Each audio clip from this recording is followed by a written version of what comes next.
인사합시다. 은혜 받읍시다.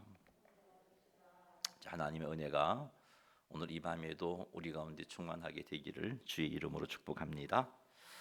오늘 말씀을 보면은 주님께서 주신 재물을 어떻게 사용하는 것이 지혜로운 삶인가 하는 것을 우리에게 말씀해 주고 있습니다. 22절 말씀은 내면의 아름다움, 즉 지혜, 지혜를 갖추는 그것이 복이라고 말씀하고 있고요. 23절에서 31절까지는 한 주제를 다루고 있습니다. 재물을 바르게 사용하는 자가 의인으로 표현되고 있고요. 또 오늘 그 잠언 말씀을 보면 그 재물에 대한 욕심을 가지고 제대로 사용하지 못한 자를 죄인이라고 언급하고 있습니다. 그래서 23절에서 31절까지는 하나님께서 주신 재물을 바르게 사용하여 복받는 자가 되라는 도전을 주고 있는 말씀입니다. 자, 우리는 오늘 이 시간 이 말씀을 통해서 내면의 아름다움도 갖추고 또 하나님께서 기뻐하시는 모습으로 하나님께서 우리에게 허락하신 물질, 재물을 잘 사용하여서 더 풍성한 복을 받아 누리는 성도님들이 다 되시기를 주님의 이름으로 축원합니다. 자, 22절 말씀 한번 읽어보겠습니다. 아름다운 여인이 삼가지 아니하는 것은 마치 돼지코의 금고리 같으니라. 아멘. 여기서 말하는 아름다운 여인은 화려한 외모를 가진 의미입니다. 늘 외모를 꾸미고 또 본인도 생각하기에 참 아름답다라고 생각을 하고 있고 다른 사람도 참 아름답다라고 그렇게 인정해 주는 사람입니다. 자, 그런데 그렇게 아름다움을 갖추고 있는 여인이라 할지라도 삼가지 아니하는 것은 마치 돼지코의 금고리 같다라고 말씀하고 있습니다. 삼가지 아니한다는 것은 분별력 없이 행동하는 것을 의미합니다. 신중함 없이 행하는 것을 의미합니다. 잠언 전체의 문맥 속에서는 지혜가 없는 자라고도 그렇게 말씀해 볼 수 있습니다. 잠언 11장 22절 말씀은 외적으로 아무리 뛰어난 아름다움을 가지고 있다 할지라도 신중하지 못하고 분별력도 없고 지혜가 없는 사람은 마치 돼지코의 금고리와 같다라고 그렇게 말씀하고 있는 겁니다. 돼지코의 금고리가 의미하는 것은 부정적이다, 정하다, 부정하다 했을 때 그 의미죠. 하나님 편에 있어서 부정한 것은 하나님 앞에 쓰임 받을 수 없는 의미인데 여기서 바로 돼지코의 금고리, 금고리가 참 귀하잖아요. 그런 금고리, 귀한 금고리를 할지라도 부정해서 하나님 앞에 쓰여질 수 없다는 겁니다. 특별히 돼지는 이스라엘 백성들에게 있어서 부정한 동물을 동물에 대한 대명사, 부정한 것을 표현하는 대명사입니다. 이 부정한 동물인 돼지코의 금고리가 있으니까 그건 역시 부정한 것이 되고 마는 겁니다. 지혜가 없음으로 인해서 신중하지 못하고 분별력이 없음으로 인해서 그 아름다움이 오히려 더 큰 수치가 된다라고 말씀하고 있는 겁니다. 여기서 지혜를 하나님께서 여기서 말씀하시는 지혜는 하나님께서 공급해 주시는 지혜입니다. 이런 지혜를 갖춘 자는 분별력이 있습니다. 이런 지혜를 갖춘 자는 신중합니다. 이런 지혜를 갖춘 자는 죄와 구별되게 살아갑니다.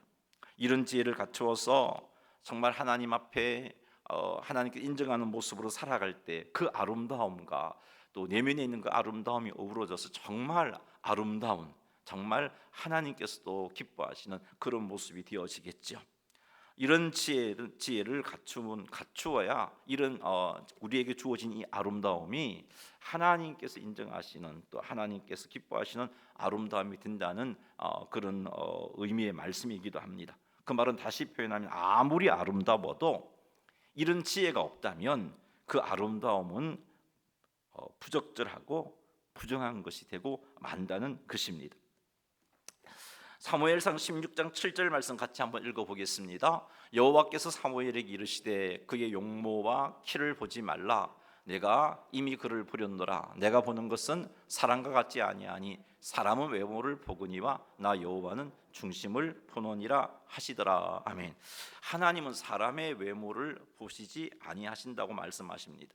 그 사람이 아무리 아름다워도 그 중심에 지혜가 없으면 하나님께서는 그를 사용하지 아니하신다는 겁니다. 하나님은 사람의 외모를 보지 아니하시고 그 중심을 보십니다. 그 중심에 지혜가 있는지, 믿음이 있는지, 그래서 삶과 하나님 앞에 조심하는 삶을 살아가고 있는지 그것을 보십니다. 그러므로 우리는 외적인 아름다움을 추구하기보다는 내적인 아름다움을 추구해야 합니다. 왜요? 하나님께서는 우리 중심을 보시는 분이시기 때문에 그렇습니다.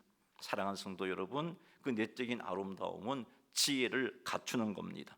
이 지혜가 우리를 내면의 아름다움을 가지게 만들어 줍니다. 그 내면의 아름다움은 우리의 삶을 구별시켜 줍니다. 죄와 구별되게 줍니다. 하나님 앞에 거룩한 모습으로 서게 만들어 줍니다. 우리의 내면이 이렇게 아름다울 때 하나님은 우리를 들어 사용하십니다. 사랑하는 성도 여러분, 외적인 아름다움만 보고 판단하지 마십시다. 사랑하는 성도 여러분, 외적인 아름다움만 추구하지도 마십시다. 사랑하는 성도 여러분, 여러분의 내적인 아름다움을 갖추기 위해서 지혜를 사모하시고 지혜를 추구하시기 바랍니다. 하나님 말씀을 가까이 함으로 지혜를 갖추시고 하나님께 지혜를 달라고 간구함으로 지혜를 갖추십시오. 하나님의 인도하심을 구하고 그 인도하심에 순종함으로 지혜를 갖추시기 바랍니다. 그렇게 하셔서 정말 하나님께 쓰임받는, 하나님께 인정받는 그런 우리가 되기를 주의 이름으로 축복합니다. 그것 없이 외적인 아름다움만 추구한다면 어리석은 자가 되어질 수밖에 없습니다. 돼지코의 금고리 같은 그런 존재가 되고 마는 것입니다. 이 사실을 명심하셔서 외적인 아름다움만을 추구하지 마시고 하나님 앞에 그 내면의 아름다움, 지혜를 추구하시고 그리고 중심을 보시는 하나님처럼 우리도 외적인 아름다움만, 외모만 보고 사람을 판단하지 않는 그런 삶을 살아서 우리 하나님께서 기뻐하시는 모습으로 하루하루 살아가시는 성도님들이 다 되시기를 주의 이름으로 축복합니다. 자, 23절부터 31절 말씀은 서론에서도 말씀드렸지만 여기서 의인과 악인이 나오는데 여기서 말씀하시는 의인은 하나님께서 기뻐하시는 삶을 살아가는 자인데요. 이 문맥 속에서는 하나님이 허락하신 재물을 바르게 사용하는 자라고 이해를 하시면 되겠습니다. 자, 여기 보니까 의인의 소원은 23절 읽어보겠습니다. 의인의 소원은 오직 선하나 악인의 소망은 진노를 이루느니라. 아멘. 우선 의인이 어떤 존재인가는 24절 이하에서 구체적으로 살펴보기로 하고요. 이 의인의 소원과 악인의 소망이 있는데 그것에 대해서 어떻게 말씀하시는가? 의인의 소원은 선하다라고 말씀합니다. 오직 선하다. 그러나 악인의 소망은 진노를 이룬다. 하나님의 진노를 불러올 수도 있다는 겁니다. 선한 소원은 23절 말씀에 보니까 의인의 소원입니다. 의인의 소원은 하나님 마음에 합한 것입니다. 의인의 소원은 하나님께서 기뻐하시는 겁니다. 하나님의 마음에 합한 의인의 소원은 하나님의 뜻을 추구하며 그 뜻이 이루어지기를 소망하는 자입니다. 이런 소원을 하나님께서는 선하다라고 말씀하십니다. 선하다라고 말씀하시는 것은 그 소원을 이루신다라는 겁니다. 잠언 10장 28절 말씀 읽어보겠습니다. 의인의 소망은 즐거움을 이루어도 악인의 소망은 끊어지느니라. 아멘. 의인의 소망은 즐거움을 이룬다는 것은 그 소망이 이루어져서 즐거워하게 된다는 것입니다. 그러나 악인의 소망은 진노를 이룹니다. 악인의 소망은 하나님의 진노를 불러일으킵니다. 악인의 소망은 자신의 욕망을 이루고자 하는 거죠. 오늘 본문에서 보면은 수단과 방법을 가리지 않고 재물을 모으려고 하는 그런 소망은 하나님의 진노를 불러일으킨다는 겁니다. 이런 소망은요, 자신의 욕망을 이루고자 하는 것이고, 이런 소망, 악인의 소망은 하나님의 뜻을 거스르는 것입니다. 그래서 하나님의 진노를 불러오게 되는 것입니다. 우리의 소망이 의인의 소망 되기를 주의 이름으로 축복합니다. 우리의 소망이 하나님께서 기뻐하시는 소망이 되어서 하나님께 인정받는 자가 되어지기를 주의 이름으로 축복합니다. 늘 깨어 있음으로 말미암아 우리의 소망이 악인의 소망, 악인의 소원이 되지 않아서 정말 주님 앞에 인정받는 모습으로 살아갈 수 있게 되기를 주님의 이름으로 축원합니다. 24절과 25절 읽어보겠습니다. 흩어 구제하여도 더욱 부하게 되는 일이 있나니 과도히 아껴도 가난하게 될 뿐이니라. 구제를 좋아하는 자는 풍족하여질 것이요 남을 윤택하게 하는 자는 자기도 윤택하여 지리라. 아멘. 24절 말씀에 의하면 흩어 구제하여도 더욱 부하게 되는 일이 있고 과도하게 아껴도 가난하게 되는 경우가 있다라고 말씀하십니다. 25절 말씀에 의하면 구제를 좋아하는 자는 풍족하게 되고 남을 윤택하게 하는 자는 자기도 윤택하게 된다라고 하나님의 말씀이 우리에게 가르쳐주고 있습니다. 지혜의 말씀이 우리에게 가르쳐주고 있습니다. 일반적인 생각으로는요, 구제하면 점점 내가 가진 것이 줄어든다는 생각을 하기 쉽습니다. 그런데 하나님의 약속은요, 구제하면 풍족하여지고 윤택하여진다라고 말합니다. 하지만 구제를 아끼고 과도히 아끼면 어떻게 된다고요? 가난하게 된다라고 그렇게 말씀해주고 있습니다. 어찌하여 그럴까? 어찌하여 그럴까? 사랑하는 성도 여러분, 그 이유는 조금 뒤에 살펴보도록 하고요. 오늘 이 말씀을 가지고 우리가 한번 스스로에게 도전을 했으면 좋겠습니다. 구제에 인색하지 않는 자가 되어야 되겠다라고 도전하시기 바랍니다. 구제에 인색함으로 자신을 풍족하게 만들어 줄 수 있는가? 오늘 말씀은 아니라고 말하죠. 오히려 가난하게 된다라고 말씀하십니다. 재물은 하나님께서 우리에게 맡겨주신 것입니다. 그 재물을 올바르게 사용하라고 맡겨주신 것입니다. 그 재물로 사랑을 실천하고 나누어라고 맡겨주신 것입니다. 그런데 구제에 인색하다는 것은 하나님께서 맡겨주신 사명을 등한히 한다는 겁니다.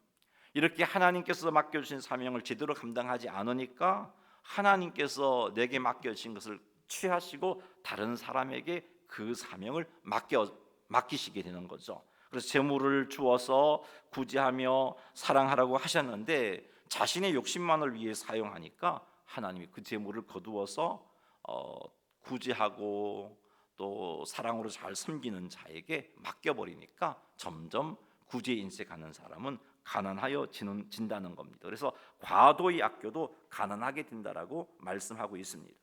그런데 구제하는 일을 좋아하고 남을 유탱하는 일에 힘을 쓰면 하나님이 약속하셨죠. 하나님께서 더 풍성하게 한다는 거죠. 왜 그러냐 하면은 이렇게 하는 것이 하나님께서 맡겨주신 재물을 잘 사용하는 것이기 때문에 그렇습니다. 하나님은 나에게 재물을 맡기신 이유가 나만 잘 먹고 잘 살라고 맡겨주신 게 아니고요, 그것을 가지고 구제하고 섬기라고 맡겨주신 것입니다. 그래서 그렇게 구제하고 섬길 때 하나님이 내가 너에게 맡겨준 일에 충성하고 있구나 해서 더 많은 것을 맡겨주는 겁니다. 그래서 구제하는 일을 좋아하면 풍성해지고 윤택해지는 역사가 일어나는 겁니다. 그래서 더 많은 것을 맡겨주시는 거예요. 또 다른 이유는요, 잠언 14장 31절 말씀 한번 읽어보겠습니다. 가난한 사람을 학대하는 자는 그를 지으신 이를 멸시하는 자요, 궁핍한 사람을 불쌍히 여기는 자는 주를 공경하는 자니라. 아멘. 궁핍한 자를 불쌍히 여기는 것이 하나님을 공경하는 것이다. 그런데 가난한 사람을 학대하고 멸시하는 가난한 사람을 학대하는 것은 하나님을 멸시하는 행동이다라고 말씀하고 있죠. 자, 구제하는 그 일은 하나님을 공경하는 행동이기 때문에 하나님께서 기뻐하십니다. 그래서 우리에게 더 많은 재물을 주셔서 풍족하게 해주신다라고 그렇게 말씀해주고 있습니다. 잠언 19장 17절 말씀도 읽어보겠습니다. 가난한 자를 불쌍히 여기는 것은 여호와께 구워 드리는 것이니 그의 선행을 그에게 갚아 주시리라. 아멘. 가난한 자를 불쌍히 여기고 구제하는 것은 하나님께 구워 드리는 것이다라고 말씀하고 있습니다. 그래서 하나님께서 더 많은 것으로 갚아 주시는 겁니다. 우리의 삶 속에서 하나님께서 맡겨주신 것으로 하나님의 인도하심을 따라 힘써 구제한다면 하나님께서 더 많은 것으로 갚아주시기 때문에 풍성해지고 또 윤택해지는 역사가 일어나게 되는 겁니다. 사랑하는 성도 여러분, 우리가 아무리 아끼고 또 구제를 외면해서 물질을 모은다고 부자가 될 수 있는가? 그런 행동은 하나님께서 인정하는 행동이 아니기 때문에 될 수가 없습니다. 왜 그런가? 사무엘상 2장 7절 말씀 읽어보십시다. 여호와는 가난하기도 하시고 부하기도 하시며 낮추기도 하시고 높이기도 하시는도다. 하나님 우리를 가난하기도 하시는 분이요 부하기도 하시는 분입니다. 그런데 우리가 하나님께서 맡겨주신 물질을 가지고 제대로 사용하지 못하고 있단 말이에요. 그 물질을 가지고 죄를 짓고 있습니다. 자신의 욕심을 추구하기 위해서 외면하고 선을 외면하고 있습니다. 그러니까 하나님께서 그 자에게 주신 붓까지도 빼앗아 가버리겠죠. 그런데 열심히 하나님의 마음에 합한 모습으로 맡겨주신 재물들을 잘 사용할 때 더 부하게 해주시는 겁니다. 기억하십시오. 우리 하나님은 가난하기도 하시고 부하기도 하시는 분이에요. 그래서 내가 부하여지고 가난하여지는 것은 하나님 마음에 합한 모습으로 살아갈 때입니다. 하나님의 마음에 합하지 않는 내 노력은 오히려 가난하여질 뿐입니다. 이제 뒷부분에 가서 한번 더 살펴보겠습니다. 잠언 11장 26절 말씀 읽어보겠습니다. 곡식을 내놓지 아니하는 자는 백성에게 저주를 받을 것이나 파는 자는 그의 머리에 복이 임하리라. 아멘. 곡식을 내놓지 아니하는 자는 백성에게 저주를 받는다라고 말씀하고 있습니다. 흉년이 들었어요. 그래서 많은 사람들이 먹을 곡식이 없어서 힘들어하고 있습니다. 그런데 곡식을 많이 가지고 있는 부한 사람이 곡식을 내놓지 않습니다. 두 가지 이유로 생각해 볼 수 있는데, 하나는 가격이 더 오를 때까지 기다리고 있는 거죠. 그래서 더 많은 이익을 남기겠다는 겁니다. 또 다른 이유는 흉년의 때에 곡식을 내어놓아서 이렇게 팔아버리면은 나중에 이 흉년이 언제까지 갈지도 모르는데 나중에 내가 이 흉년 가운데 먹고 살 길이 막히면 어떻게 하나 하는 염려 때문에, 그 염려 때문에 흉년 중에 이 곡식을 풀지 못하고 꼭 쥐고 있는 그런 자들에 대해서는 하나님이 말씀하시기를 백성에게 저주를 받을 것이다. 이런 자세는 하나님이 기뻐하지 않습니다. 백성에게 저주를 받는다는 것은 백성들로부터 원망을 듣게 된다는 것이고, 이 원망이 쌓이면 폭동이 일어납니다. 그리고 그가 가진 모든 것을 잃을 수도 있어요. 이 세상에서 당하게 되는 어려움이고, 뿐만 아니라 하나님께서 이런 자를 기뻐하지 아니하십니다. 하나님은 가난하기도 하시고 부하기도 하시는 분이잖아요. 가난하기도 하시고 부하기도 하시는 하나님께서 이런 사람을 어떻게 하시겠습니까? 하나님께서 그가 가진 것을 다 잃게 만들 것이고 거두어 가실 것이고, 그래서 가난하여지게 하실 것입니다. 그러니 사랑하는 성도 여러분, 우리의 어떤 방법으로, 하나님께서 기뻐하시지 않는 방법으로 나의 부를 지키려고 하지 마시고, 나의 부를 더 불리려고도 하지 마세요. 오히려 그것은 가난하여지는 길이고 하나님 앞에 바르게 서지 못하는 길입니다. 그런데 흉년의 때에 백성에게 곡식을 파는 자에게는 그의 머리에 복이 임한다라고 말씀하고 있잖아요. 흉년의 때에 곡식을 파는 자는 자신의 이익보다 어려움 당하는 이들을 돌아보는 자입니다. 이거 팔면 나도 어쩌면 먹을 것이 없을 수도 있는 상황인데, 그럼에도 불구하고 좀 더 쥐고 있으면 더 이윤을 남길 수 있는 그런 상황인데, 그럼에도 불구하고 그것 하지 않고, 그것 생각하지 않고 먹을 것이 없어서 힘들어하는 그들에게 곡식을 내어주는 그런 자에게는 하나님께서 복을 주신다라고 말씀하고 있습니다. 사랑하는 성도 여러분, 부유해지려고 결코 하나님께서 기뻐하시지 않는 방법을 취하지 마십시오. 부유해지려고 다른 사람들의 눈에 눈물을 흘리게 하지 마십시오. 하나님께서 기뻐하시는 모습은 이웃을 돌아보고 나누고 섬기는 겁니다. 그러면 하나님께서 부하게 주신다고 약속하고 계세요. 사랑하는 성도 여러분, 힘들고 어려운 상황이 있는 자들을 돌아보고 내게 주신 하나님의 복으로 이들을 잘 섬겨서 하나님께서 더 풍성하게 해주시는 그런 은혜와 복을 받아 누리는 성도님들이 다 되시기를 주님의 이름으로 축원합니다. 27절 말씀 읽겠습니다. 선을 간절히 구하는 자는 은총을 얻으려니와 악을 더듬어 찾는 자에게는 악이 임하리라. 아멘. 선을 간절히 찾는 자는 은총을 얻는다라고 말씀하고 있습니다. 여기서 말씀하시는 선은 문맥의 흐름 속에서 살펴보면은 구제와 자비를 베푸는 삶입니다.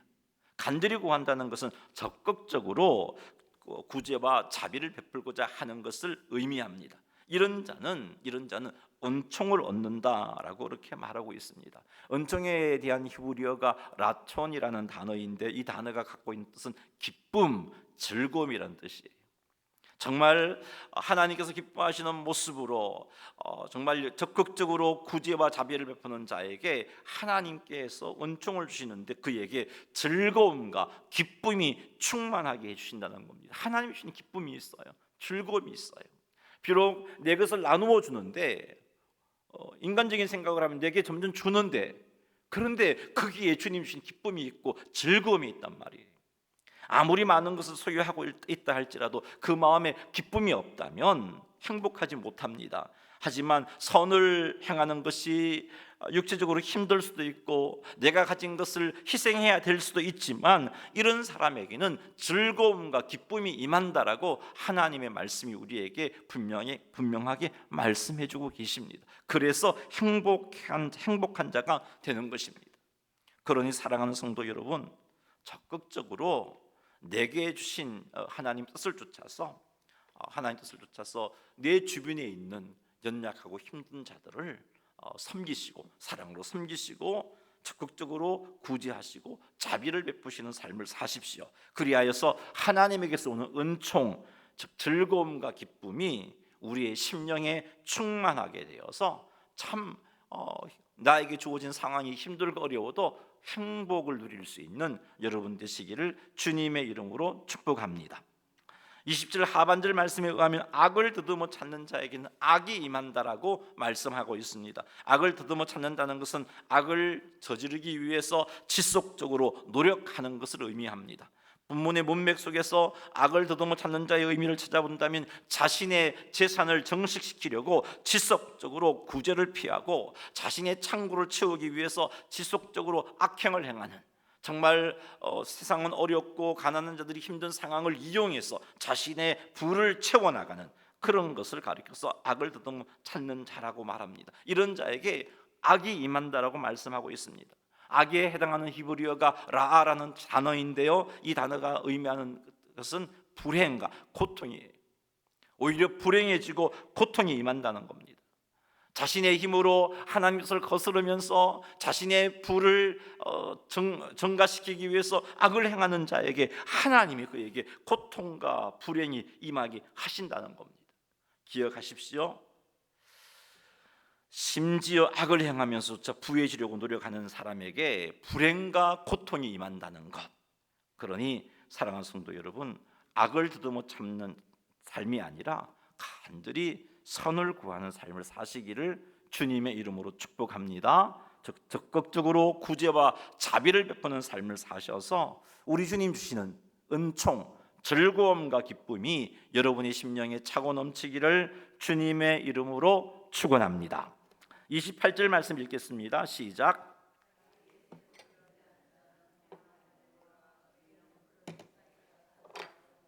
아멘. 자기의 재물을 의지하는 자란 자신의 행복을 위하여 재물을 의지하는 것을 의미합니다. 내가 행복하려면, 이 험한 세상 가운데 내가 문제없이 잘 살려면 재물이 있어야 돼. 그 재물을 의지하는 자인데 그 재물을 의지하는 자는 패망한다 그럽니다. 재물을 의지하는 사람은요, 구제하지 않습니다. 재물을 의지하는 사람은 악을 행해서라도 자신의 부를 축적하려고 합니다. 이런 사람은 패망한다라고 말합니다. 부해지는 것이 아니라, 행복해지는 것이 아니라 패망한다라고 말씀하고 있습니다. 하지만 의인은 푸른 잎사귀 같아서 번성한다는 겁니다. 여기서 의인은 본문의 흐름 속에서 살펴볼 때 자신이 가지고 있는 것으로 구제하는 사람입니다. 어려움을 당하고 있는 자들을 적극적으로 돕는 사람입니다. 이런 사람은 푸른 잎사귀 같아서 번성한다라고 말씀해주고 있습니다. 29절도 읽어보겠습니다. 자기 집을 해롭게 하는 자의 소득은 바람이라 미련한 자는 마음이 지혜로운 자의 종이 되리라. 자기 집을 해롭게 하는 자의 소득, 그게 무엇을 의미하냐면 악을 행해서 부를 축적한 것, 구제를 외면하고 부를 축적한 것, 흉년의 곡식을 풀지 않고 가격이 오를 때까지 가지고 있다가 가격이 최고 정점에 이르렀을 때 그것을 팔아서 부를 축적하는 것, 이렇게 해서 많이 모은 재물은 오히려 뭐라 그럽니까? 자기 집을 해롭게 하는 자의 소득이다라고 말하고 있습니다.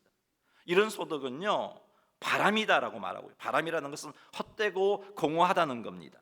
아무리 악을 행해서 많은 재물을 축적했다 할지라도 그것은 헛된 것이고 공허한 겁니다. 자신에게 결코 참된 행복을 가져다 주지 못합니다. 오히려 이런 것은 자기를 더 불행하게 만들어 주는 겁니다. 그리고 미련한 자는 마음이 지혜로운 자의 종이 되리라 말씀하고 계신데, 여기서 미련한 자는 악을 행해서라도 재물을 축적하는 자를 의미하고요, 지혜로운 자는 하나님 주신 물질로 구제하여 선을 행하는 자를 의미합니다. 미련한 자는 마음이 지혜로운 자의 종이 된다고 말하는데, 그가 자신의 집을 망하게 하는 재물을 많이 모았어요. 근데 그건 못 누리죠. 하나님이 그것을 옮겨서 지혜로운 자에게 맡겨버린다고요. 더 열심히 선을 행하는 자, 물질을 구제하는 자에게 하나님이 맡겨버립니다. 그래서 그게 바람인 거예요. 그 사람에게 바람인 거고 헛된 거고 소용이 없는 겁니다. 오히려 그는 그런 행동 때문에 더 불행해지는 것입니다. 미련한 자는 마음이 지혜로운 자의 종이 된다는 것이 그런 의미입니다. 그가 축적한 모든 부가 지혜로운 자에게 주어져서 지혜로운 자가 그것을 가지고 더 많은 구제와 선을 행하게 된다는 의미가 29절의 말씀입니다. 30절도 읽어보겠습니다. 의인의 열매는 생명나무라 지혜로운 자는 사람을 얻느니라. 여기서 의인은 구제하고 선을 행하는 자를 의미합니다. 지혜로운 자도 그것을 의미합니다. 그런데 이런 자를 가리켜서 생명나무라라고 말합니다. 의인의 열매는 생명나무다라고 그렇게 말씀하고 있습니다. 구제하고 선행을 행하는 사람들은 남에게 유익을 끼치고 도움을 주기 때문에 생명나무라고 한 거예요. 그의 구제를 통해서 사람들이 생명을 얻어갈 수 있기 때문에 생명나무고, 또한 그와 같은 구제를 통해서 그와 같은 사랑의 섬김을 통해서 그들이 하나님을 알게 되고 구원의 자리로 나오기 때문에 지혜로운 자는 사람을 얻느니라, 영혼을 구원하게 된다는 의미로 말씀하고 있습니다. 영혼을 구원하기 위해서 우리가 전도해야 할 사명을 가진 우리들이 오늘 이 말씀을 볼 때 우리가 힘써야 할 일이 구제구나, 선행이구나 하는 것을 깨닫습니다. 사랑하는 성도 여러분, 하나님께서 우리에게 주신 것으로서 힘써 구제하는 삶을 사십시오. 이렇게 해서 다른 사람들에게 유익을 끼치십시오. 다른 사람들이 나로 말미암아 생명을 얻을 수 있게 하십시오. 이렇게 해서 다른 사람이 생명을 얻게 되고 예수 믿게 된다면 장차 우리가 하나님 앞에 섰을 때 놀라운 상급을 받게 될 것입니다. 31절도 보겠습니다. 보라, 의인이라도 이 세상에서 보응을 받겠거든 하물며 악인과 죄인이리요. 아멘. 자, 이 말씀이 의미하는 것은 이렇게 하나님의 뜻에 합당하게 행동하는 의인이라도 이 땅에서 잘못 살게 되면 보응을 받는데, 하물며 악인이겠느냐, 하물며 죄인이겠느냐, 그도 더 심각한 보응을 받지 않겠느냐, 그런 말씀인 거죠. 그러니 악을 행하며 자신의 부를 축적하려는 행동을 하지 말라는 겁니다. 구제를 외면하며 부를 축적하는 행동을 하지 말라는 겁니다. 사랑하는 성도 여러분, 구제를 외면하고 부를 축적하는 것, 악을 행하면서 자신의 부를 축적하는 것, 반드시 이 세상에서 보응을 받게 됩니다. 이 사실을 명심해서 하나님께서 주신 것으로 힘써 구제하는 삶을 사십시오. 그리하여 하나님께서 주시는 복을 누리시기 바랍니다. 어떤 복이 언급되었나요? 오늘 본문 말씀해 보니까 하나님의 은혜로 풍족해지는 복, 윤택해지는 복이 있어요. 또 어떤 복이 있었습니까? 은총을 누리게 된다 그랬죠. 기쁨과 즐거움을 누리는 복이 있어요. 또 어떤 복이 있나요? 번성하는 복이 있어요. 또 어떤 복이 있나요? 많은 사람을 유익케 하는 생명나무가 되는 복이 있어요. 또 어떤 복이 있나요? 많은 사람을 구원에 이르게 하는 복을 누리게 된다라고 말씀해 주고 있어요. 사랑하는 성도 여러분, 참으로 오늘 본문이 말씀하고 있는 주께서 맡겨주신 재물을 잘 사용하여 의인의 모습을, 의인된 삶을 사십시오. 그렇게 하셔서 하나님께서 우리에게 약속해 주신 풍성한 복을 받아 누리고 그로 말미암아 하나님께 인정받고 칭찬 듣는 성도님들이 다 되시기를 주님의 이름으로 축원합니다. 교회 소식 전하겠습니다.